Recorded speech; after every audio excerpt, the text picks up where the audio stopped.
Welcome to Your Care, Your Choice, a podcast brought to you by Community Nurse. Over the past 100 years, we have prided ourselves on continually evolving and developing new and exciting initiatives to better serve you and your family. This podcast is one of the latest examples. I am your host, Dr. Todd Hayes, physical therapist. In our last episode, Caregiving 101 Part 1, we reviewed practical examples of things you can do to maneuver through some of the more common issues you will encounter when caring for loved ones after a medical event. If you haven't listened already, be sure to check it out. In this episode, Caregiver 101 Part 2, we will talk about some of the emotional considerations of what you may deal with when you are put in the role of the caregiver. We will also spend some time providing information to consider from the patient perspective as well. We have a great episode planned for you today. Maybe we'll get you learning some things. Hopefully we can improve your lives. Let's get to it. In the first few days of coming home, there are many details to figure out, but don't lose sight of the big picture. Caring for a loved one should be a teamed effort. And you want to lean on your siblings, your friends, or even your church groups to help you out with that. We're all busy. Money's tight for everyone, but you can't do this alone. Right? We all need a little bit of help.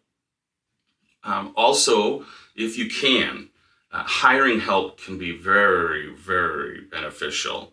Even if it's just for a few hours a week for respite, it'll make a big difference in your life.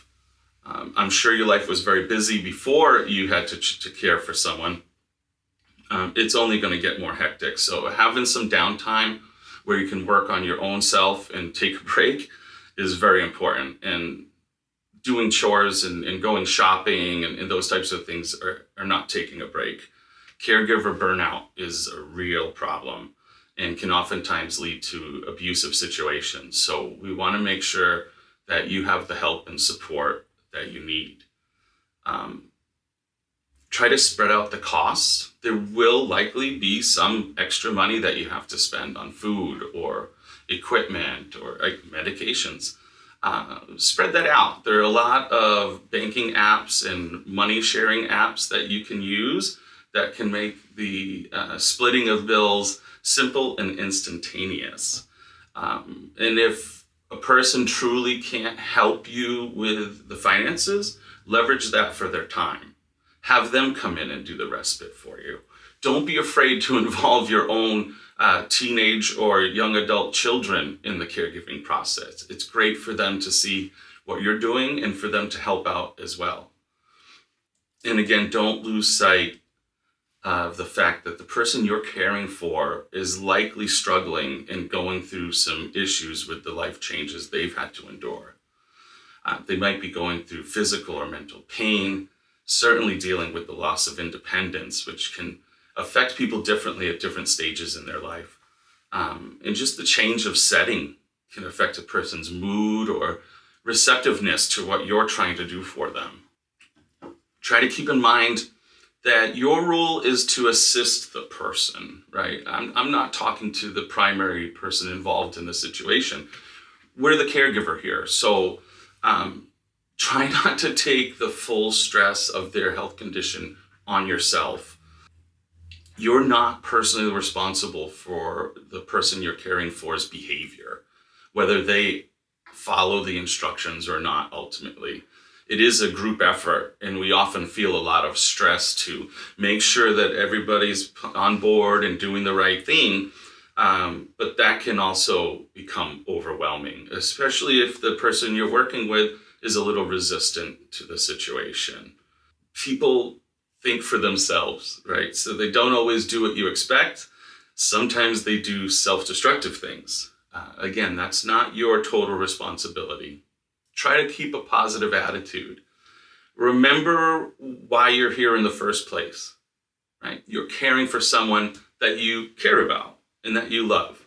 It's easy to lose sight and get stuck in the day-to-day rut and become very overwhelmed, and these situations that we're put into can be very short term, maybe a couple days to a couple weeks, but they very often can turn long term and last for months, if not years. And that's why it's very important to try to get as much help as early as possible and accept as much change as you can. If you're struggling, there are support groups and online forums that can be very helpful for most situations. We talk about this a lot in home care because when we see a person, we're in the person's home and they don't get to be exposed to other people that are going through what they're going through. But rest assured, you are not alone. There are thousands to millions of people out there who are all going through a relatively similar experience and understand the struggles and the challenges that you're going through. And it can help to hear what other people are going through, either to learn from or just to know that there's someone else out there that understands. It's also good to have a close friend or family member that's not involved in the situation that you can vent to. I know that I have people in my life that I can call up and just dump my stress on and then leave it there, right? It's not going to circle back around. That can be very helpful as you go along through this process. And don't wait until you're at the breaking point to get help. We're very bad in this area at accepting help. We're all set. We've got it. We don't need that. Right? Are common things that I hear a couple weeks before people burn out. Right? Take the help. Again, we're not expected to do this alone, and we're not expected to be able to do it perfectly in all situations. Being a caregiver for an elder loved one is one of the hardest things you'll ever do. And no one truly understands how hard it is until they go through it themselves. It can be eye-opening. So when you can, don't forget to just be with the person. Loneliness is a big problem in our society, especially since COVID. There's been a huge spike in reports of loneliness. You don't want to turn your relationship with this person into work only, right? You had a relationship with this person before, and you will likely have this relationship after. Take time out just to be there. Caring for a loved one is a great gift. It's one of the most rewarding things you can do, but it is hard. Right? Establish a routine early, a schedule, and then also schedule your respite time. It's just as important, if not more important, than anything else on that schedule, any doctor's appointment or medication to take. If you don't take care of yourself, we don't have anyone to care for the person with us. So you are just as important as the person receiving the care. All right, let's take another breath. We've got our situation under control. I think we're going to be successful here. So let's take a quick moment to talk to the person that we're caring for, because this is a two-way street. As I said earlier, they are a human being and they will do things not always as we expect.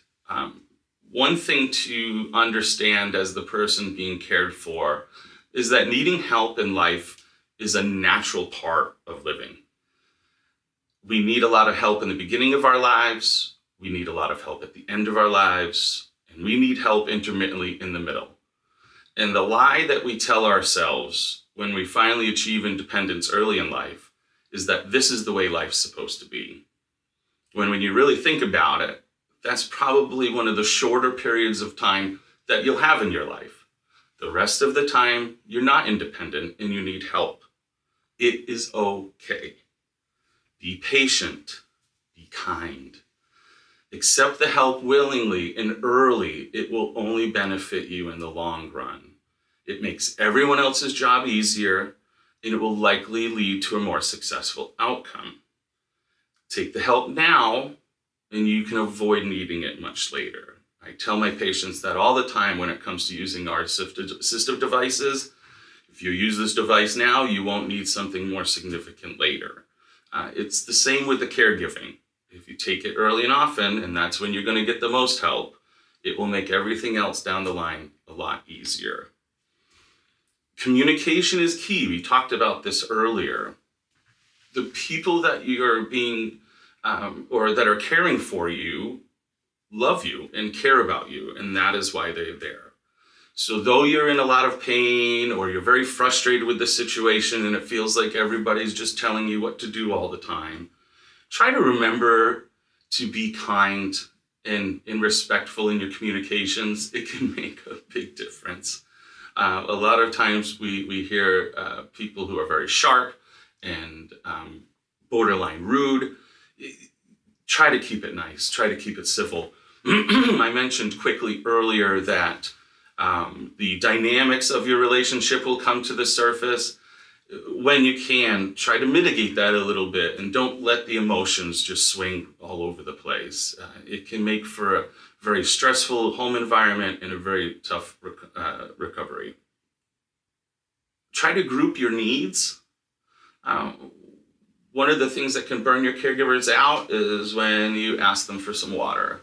And then when they bring you the water, ask them for a snack. And then 5 minutes later, tell them you want your medication or change the channel, or try to group these things together and keep in mind that the person that's helping you can be quite busy at times and doing things that you might not be aware of. So be patient, be kind.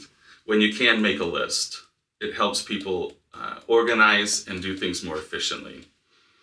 As the person being cared for, try to be as mentally flexible as possible. Move your furniture, change your routine a little bit, even be open to trying different foods. It's amazing to me how little people are willing to change their home environment and how much we kind of glom on to, this is the way my house is, this is the way it's always been. But as I like to tell people all the time, the more that you make your home like a hospital, the less often that you have to go to the hospital. Sometimes, because of the lack of control we have over the situation, we try to control the few things that we can. But it is best to be flexible and try to let it go. We grab onto these things so tightly it can feel like you're slipping down a rope in gym class. It hurts. So try to let go. Try to adapt. It will make your situation a lot better. And we don't know how permanent your situation is. Overall, you're going to feel better for it. All right, that was a mouthful, maybe a few mouthfuls.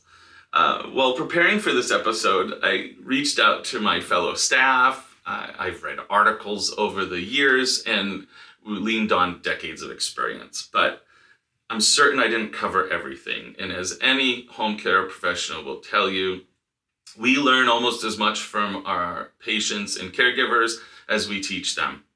People can be very creative in their solutions, and we are not the end-all be-all. I said this last episode, but it bears repeating. Caring for a loved one that has experienced a medical event is one of the hardest jobs you will ever have. It is unique. You cannot always plan for it, and even when you do, it is tough. Situations will arise that may be more emotionally charged than you could have foreseen. No one should face this responsibility alone. So ask for help. Accept the help.